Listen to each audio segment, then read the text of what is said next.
Après avoir traversé une partie de l'Himalaya à pied avec Maxime, on s'est posé une question toute simple. Est-ce qu'il faut forcément aller à l'autre bout du monde pour vivre une vraie aventure ? Moi, je viens d'ici. J'ai grandi au pied du Mont Blanc, en Haute-Savoie. Alors, plutôt que de chercher plus haut, plus loin, plus exotique, on a décidé de regarder juste sous nos pieds. 2 semaines de marche, un itinéraire volontairement tordu et un objectif clair, relier le lac d'Annecy aux rives du Léman en prenant le chemin le plus long possible. Ce midi, j'ai mangé du chili et ce soir, pas de bolognaise. À vol d'oiseau, il y a à peine 40 km entre les deux lacs. Nous, on préfère faire ça correctement. Zigzaguer dans tous les massifs, prendre des sentiers que je ne connais même pas et traverser la Yaute en profondeur. Objectif, 336 km à pied et 23 000 mètres de dénivelé positif et forcément une consommation de reblochon à faire paniquer un cardiologue. Max me rejoint à Annecy, c'est parti. Allez, pour des amours, vive Annecy. Allez, c'est parti. On va où, Max? Là-haut. Ne dis pas comment ça se prononce, à chaque fois je fais des erreurs. On va au Mont-Verrier. On démarre sous un grand soleil, ultra motivé, dans l'une des plus belles villes du monde. Et, d'après Aurélien, pour traverser l'un des plus beaux départements du monde. Eh oui. En montagne, tout se complique. La météo tourne et on passe 24 heures dans la tente à écouter la grêle tambouriner comme si elle nous en voulait personnellement. Ça grêle. On a évacué en urgence dans la tente. Montage express.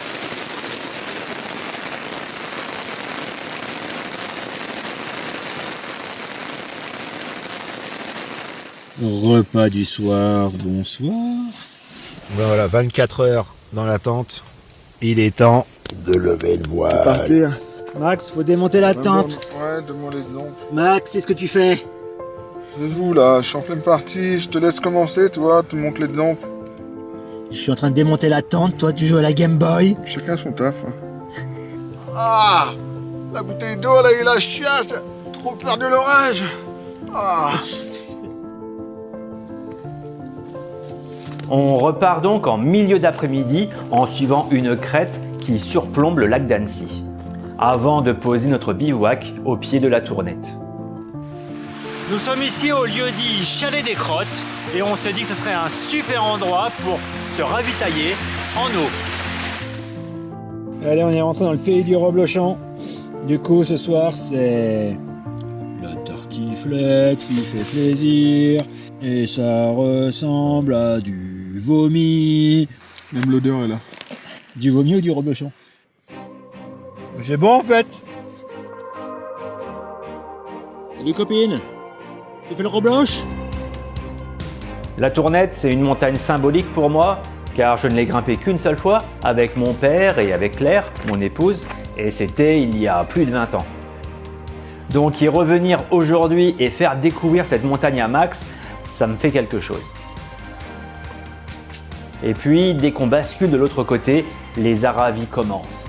Et là, c'est un terrain totalement neuf qui s'ouvre pour moi aussi.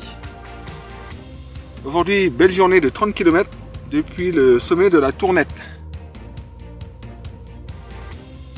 Donc tu vois la suite là, c'est l'étal, juste en face, et après la Clusaz, Grand Bornand. Et on va dans la chaîne du Bargy. On va bivouaquer dans une grotte peut-être. Voilà, 35 km à faire demain, on dort là-bas. Enfin, on espère quoi. Ce bivouac à la pointe d'Orsières, mais c'était juste incroyable. C'est pour ça que je suis venu. Pour ces paysages magnifiques, ces villages paumés. Et la culture locale, le reblochon, la tartiflette. Les calories deviennent un sujet sérieux car on en dépense plus que ce qu'on est capable d'en manger. Donc comme je n'ai pas de réserve, je fonds à vue d'œil. Je teste les Yop, ultra caloriques mais aux lourdes conséquences. Eh mon gars, j'ai bu 1 litre de Yop pour prendre des calories, j'ai fait un caca tellement explosif que j'ai même pas eu besoin du briquet pour allumer le PQ quoi. Donc je peux vous assurer que la tartiflette, c'est le meilleur aliment pour la randonnée au long cours. Robe le chaud.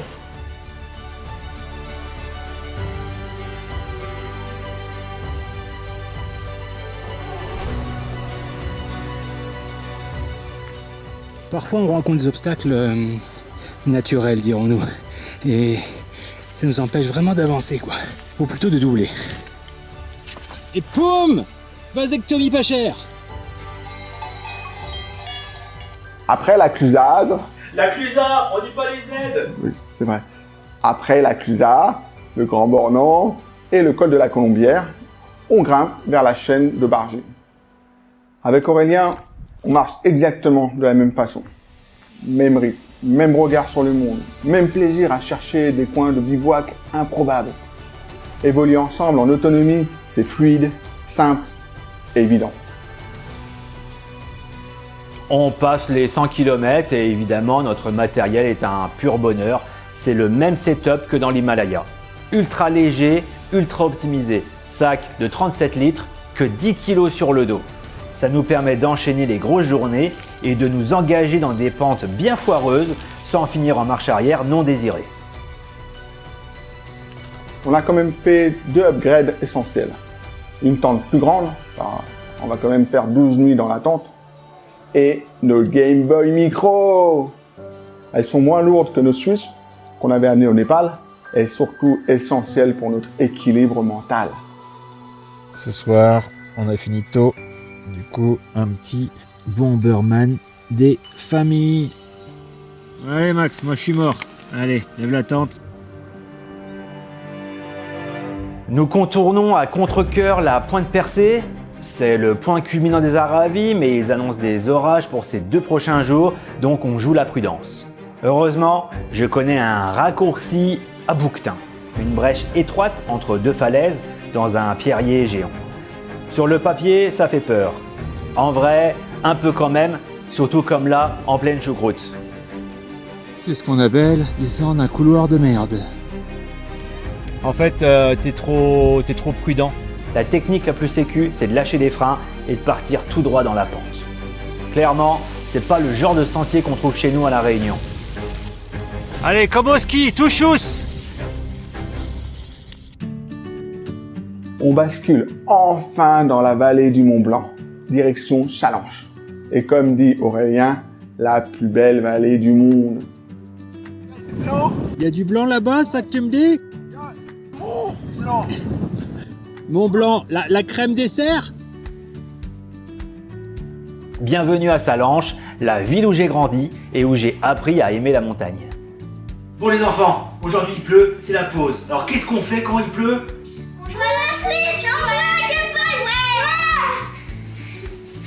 Après une semaine de marche, on s'offre une journée de repos. Une douche, des copains et un ravitaillement toujours très sérieux. Cindy, y a quoi là-dedans? Pizza. Tartiflette. Je le redis quand même, ma ville est objectivement le plus bel endroit du monde.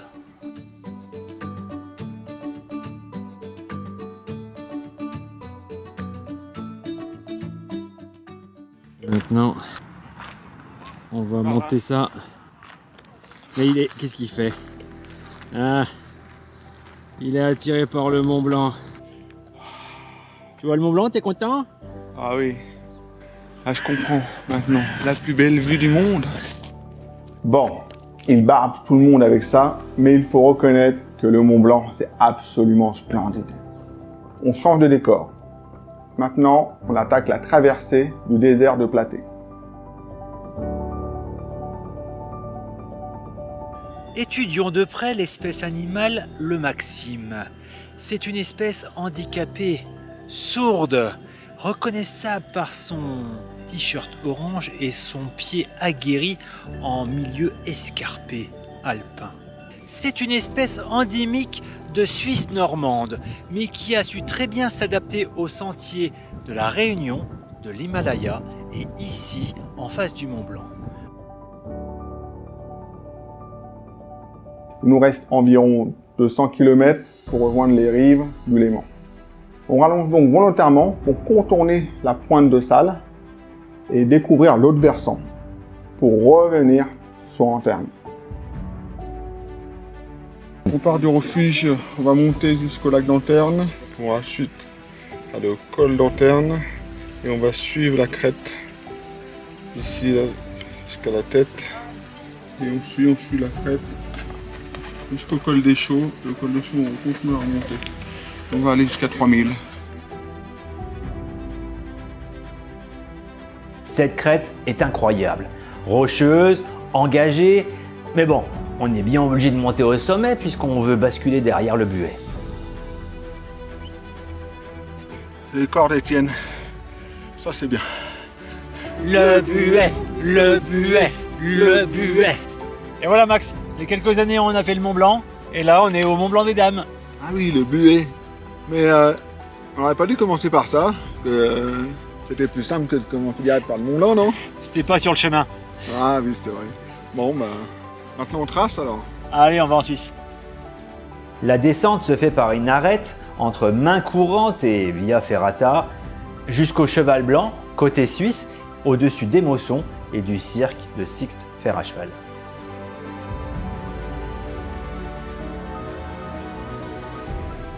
Alors là, le Mont Blanc des Dames, le buet, et là, le Mont Blanc des hommes, je suppose.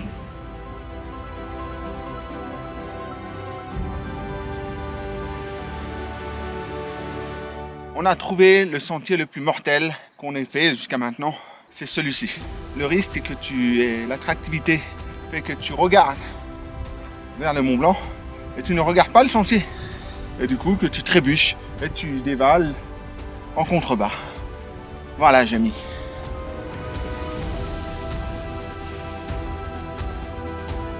Et ouais les cocos, le Mont Blanc est LA plus belle montagne du monde.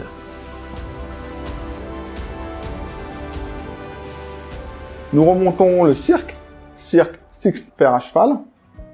Passons le pas du taureau, sans neige, à nos grandes surprises. On avait amené nos piolets uniquement pour ce passage-là, et on n'en a pas eu besoin. Et plantons notre tente sur la tête du beau stand. Ce soir, c'est ravioli. Ravioli en boîte, froid. Mon préféré. Maquereau. Macro. On la craque là, le truc comme ça. Bah là-bas, je pensais passer par Nyon, tu vois. Sinon, on monte au Plénay. L'avantage du Plénay, c'est qu'on boit Morzine, quoi.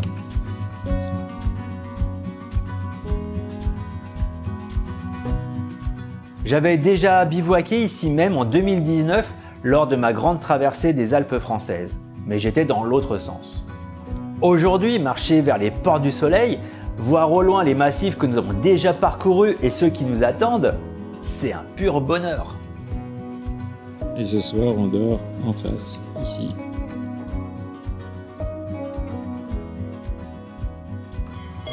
Ça va ma copine? Toi t'es une belle vache toi hein. Oh t'es un gentil manou toi hein. On monte la crête là? Ouais on monte très dans le pentu là. Et on redescend sur le Plénay. Derrière, il y a Léger. Et après, nous, on espère aller à la pointe de Marsolie. Jusque-là, les paysages étaient toujours incroyables. Mais, arrivé vers Morzine et Léger, la montagne est méconnaissable. C'est une vraie prise de conscience. Piste de ski, remontée mécanique dégueulasse, golf à contourner au sommet du Plénay, et l'été, les piétons ne sont même pas les bienvenus et les sentiers leur sont interdits. On doit faire de gros détours si on veut continuer à avancer tranquillement sans polluer. Notre pratique semble totalement ringarde, mais désolé, je ne fais pas partie de la team des petits zizi à vouloir rechercher continuellement l'adrénaline. C'est quand même fou qu'un tel environnement montagnard nous renvoie une image has-been de notre pratique du déplacement à pied. Voilà, la montagne n'est plus faite pour les gens qui font des activités physiques. Maintenant, la montagne, c'est forcément remontée mécanique, aussi bien en hiver qu'en été. Et descendre à fond les ballons. Sinon, on se fait chier dans la vie. Allez vas-y frotte. Pause légumes et protéines après adolissement, avant de planter notre tente. Mais au fait, Jamie, pourquoi même au restaurant on mange dehors?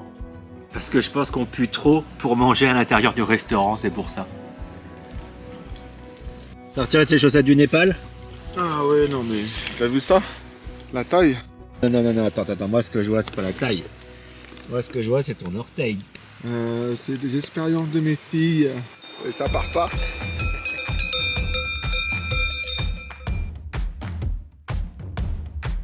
La pointe de Marcilly est vraiment extraordinaire. À force de zigzaguer, on se retrouve pile au centre géographique de notre itinéraire. Et ce midi, c'est lasagne.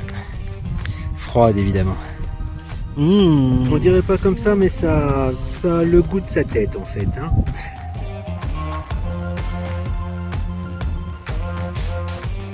Nous poursuivons sur la crête jusqu'au roc d'Enfer. C'est un sommet que j'espérais vraiment faire.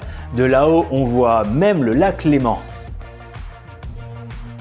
Malgré son nom qui fait un peu peur, c'est vraiment un incontournable que je conseille à tous de faire. Enfin, faut pas avoir le vertige quand même. Bravo.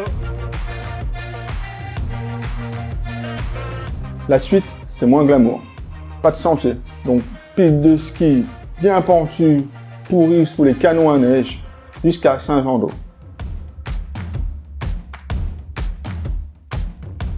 Tu vois, c'est rigolo. J'ai fait ma 6e et ma 5e dans ce collège et je n'étais jamais revenu depuis.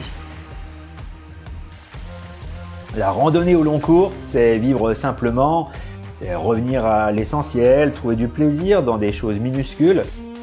Une parenthèse hors du temps, ironique peut-être, mais encore plus savoureuse quand on a une console dans la poche.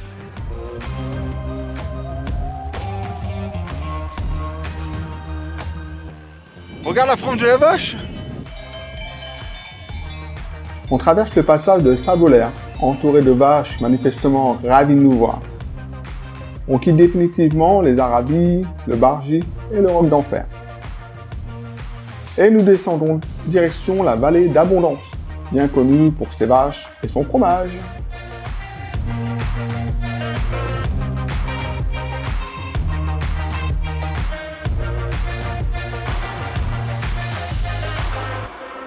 Un refuge, une buvette, un croisement de sentiers. On s'approche des 300 km parcourus. Alors on tente une toilette approximative, histoire de pas choquer les villas de luxe du bord du lac Léman que l'on atteindra dans 2 jours. À l'origine, on pensait terminer en Suisse, là où le Rhône se jette dans le lac. Finalement, nous décidons de rester fidèles à la Haute-Savoie jusqu'au bout. Plus qu'à grimper le sommet de la Dandoche et de redescendre de l'autre côté sur Évian, notre ligne d'arrivée. On était parti pour marcher longtemps, voir des paysages incroyables et manger de la tartiflette. Après l'Himalaya, retrouver Maxime ici a eu un goût particulier. C'était un peu comme un voyage en trop, ou plutôt le bon voyage au bon moment. Car marcher longtemps, ça m'a appris à ralentir, mais j'ai finalement compris que je n'ai plus envie de jouer avec les limites. Moi, quand ça ralentit, au contraire, ça me donne envie d'aller plus loin. Pas pour la performance, juste pour prendre du plaisir.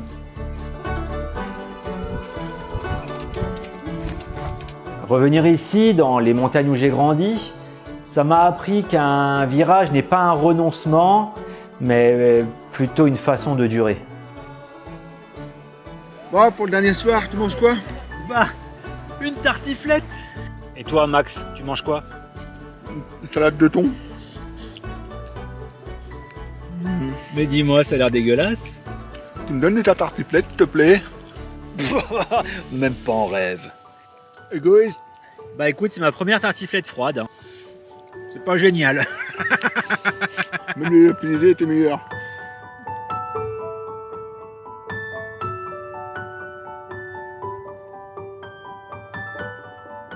Marcher ensemble m'a rappelé que le plus important, ce n'est pas la destination, mais avec qui on avance. Alors finir notre trek ici, au bord du lac Léman, après tous ces détours volontaires, ce n'est pas une ligne d'arrivée. c'est un moment, un point sur la carte où nos envies et nos chemins se croisent une fois de plus. Ce fut une aventure pleine de vie, une aventure incroyable, complètement hors du temps. Pour moi, c'est un équilibre trouvé.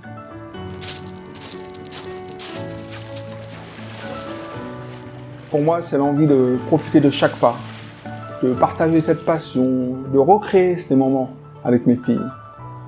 Car nous arrivons ici, époustouflés par le chemin parcouru.